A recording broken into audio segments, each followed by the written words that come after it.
The day that not only changed our geography but began a new history. This is a celebration of that day.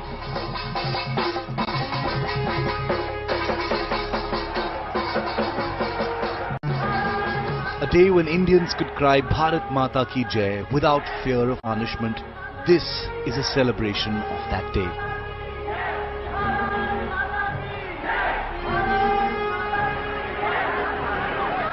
A day when shackles of colonial slavery splintered and India stood up to walk onward unfettered. This is a celebration of that day. A day when Mother Nature too blessed a new nation with a gentle drizzle. This is a celebration of that day. It is a celebration of that day. On the shoulders of that day sat the pain and oppression of 2 long centuries, which is why the unrestrained jubilation was balm to the entire nation.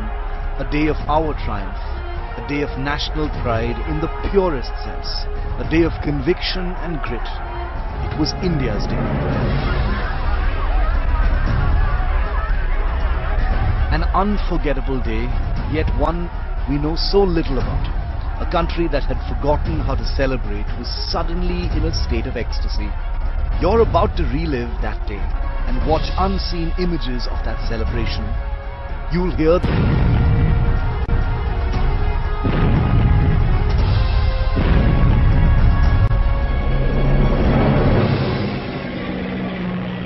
What you're about to witness is India's real rebirth. The ties that bound a vibrant ancient land for so long were now in pieces. It's the story of those final 24 hours. Amazingly, the date, August 15th, to be... You see, Lord Mountbatten didn't believe in astrology and the alignment of stars. He didn't want any other date. And then there were other completed before the arrival of August the 15th. And accordingly, during the special occasion,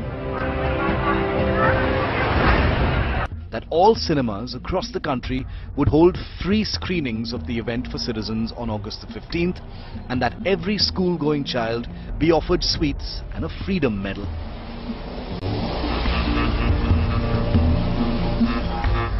Now there were only a few hours left.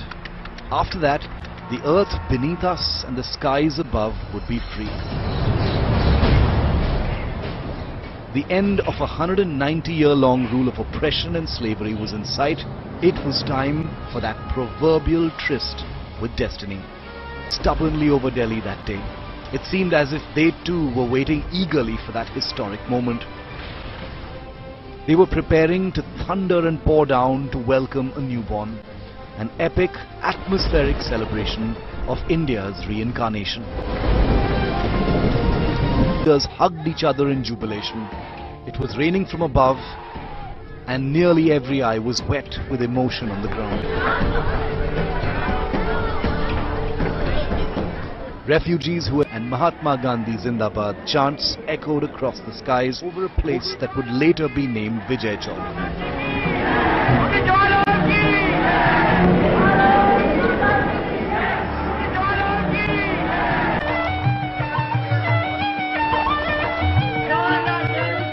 Every Indian had waited for this moment.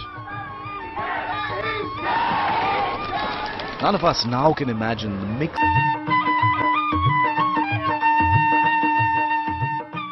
No Indian must have slept a wink that night. India has an eyes wide open to see the realization of its independence dream. The dream of a golden era, the dream of a fulfilling free life. The dream of a new India.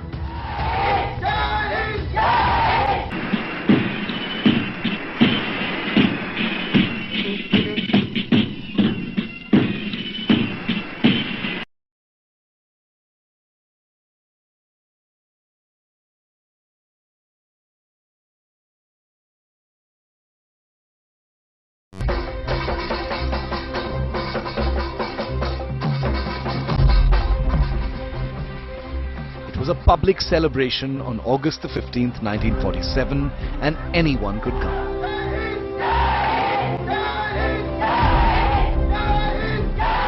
The British estimated a crowd of perhaps some thousands. Preparations were exuberant. Arrangements were made to accommodate some 30,000 people. A platform was set up for the flag hoisting, with sitting arrangements for dignitaries and leaders. Bamboo poles were tied up in the front to act as makeshift barriers.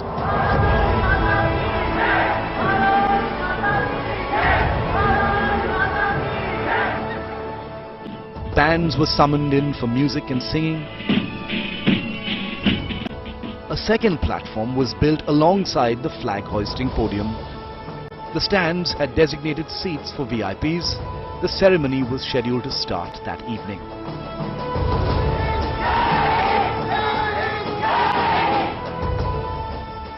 But before that, I, Jawaharlal Nehru, do solemnly affirm that I will not directly or indirectly communicate or reveal to research portfolios. After him, Sardar Vallabhbhai Patel took oath of office and secrecy as the first Home Minister of the country.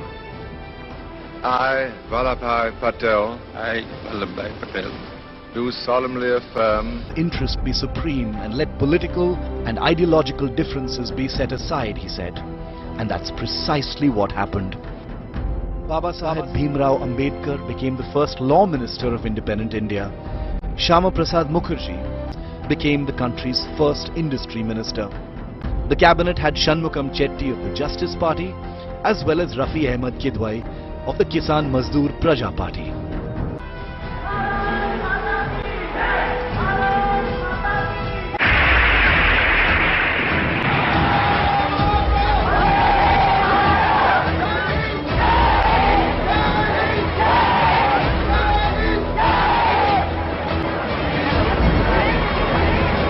Remember, arrangements were made for 30,000 people, but attendance surpassed it on the morning of August 15th itself.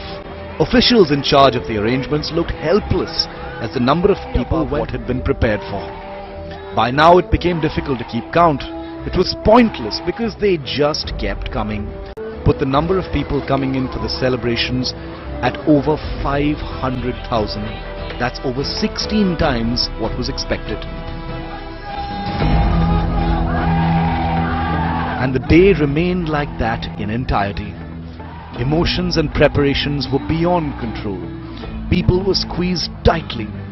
One felt lucky to see that day, to be there in the flesh. A compromise with inadequate facilities seemed like a small issue to bear. Helpless and without choice, the couple decided to witness the flag hoisting from their carriage.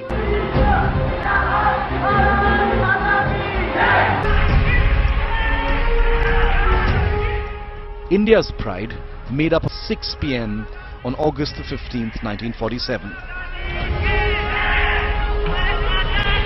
As we can only imagine, this wasn't just a flag. It was the pledge of every Indian, the supreme symbol of our love for a brand new nation.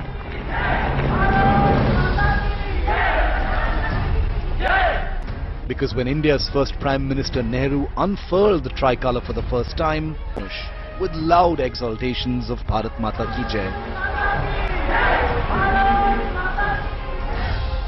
In his point, it may be difficult to imagine now, but the mood was such that Indians seemed for a moment to have pardoned the British for their generations of oppressive rule.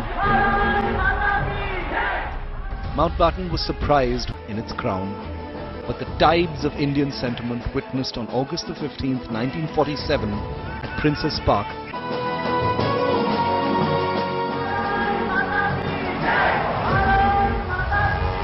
colour was unfurled in the capital cities of many countries in honour of India's independence.